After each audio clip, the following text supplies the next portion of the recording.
জয় শিব শম্ভু। আজ আমরা জানবো যে তুমি যেই ভগবানকে বা যেই দেবতাকে ভালোবাসো, তো তার প্রতি তোমার এত টান কেন, বা তার ভক্ত কেন তুমি। তো এর পেছনে কিছু কারণ আছে। তো সেই কারণগুলোই আজ আমরা জানবো। আমরা অনেকেই দেখেছি, অনেক মানুষ আছে, প্রত্যেকটা মানুষ আলাদা আলাদা ভগবান নিয়ে ভক্ত হয়ে থাকে। কেউ ধরো বাবা মহাদেবের ভক্ত, কেউ ধরো মা কালীর ভক্ত, কেউ আছে আবার বজরংবলীর ভক্ত। তো এই জিনিসগুলো কেন?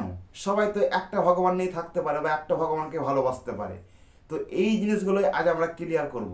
তো আমার এই চ্যানেলে যদি নতুন হয়ে থাকো, তো চ্যানেলটাকে আজই সাবস্ক্রাইব করে নাও, কারণ আমি নতুন নতুন মানুষকে কিছু দিয়ে থাকি। তো এই যে মানুষের এত টান বা এত ভালোবাসা, প্রত্যেকটা মানুষ প্রত্যেকটা ভগবানের দিকে টান থাকে। কে হয়তো মা কালীকে ভালোবাসে, হয়তো আমার বন্ধু হয়তো বজরংবলীকে ভালোবাসে। তো এইরকম কেন?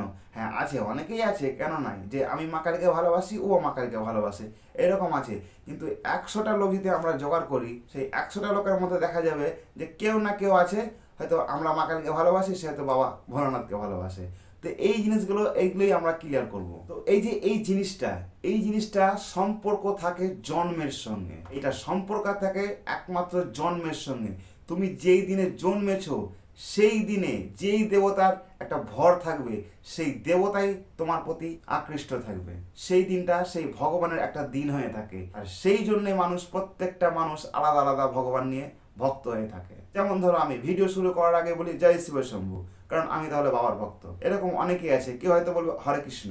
এই যে একটা টান, এই টানটা কিন্তু জন্মের সঙ্গে ডাইরেক্ট কানেকশন হয়ে থাকে। এই যে এইরকম একটা দিনের বিশেষ কিছু থাকে, সেই জন্যে মানুষ প্রত্যেকটা ভগবানের ভক্ত হয়ে থাকে। তো আশা করি বোঝা গেছে। যদি ভিডিওতে নতুন কিছু পেয়ে থাকো, তো ভিডিওতে লাইক করো।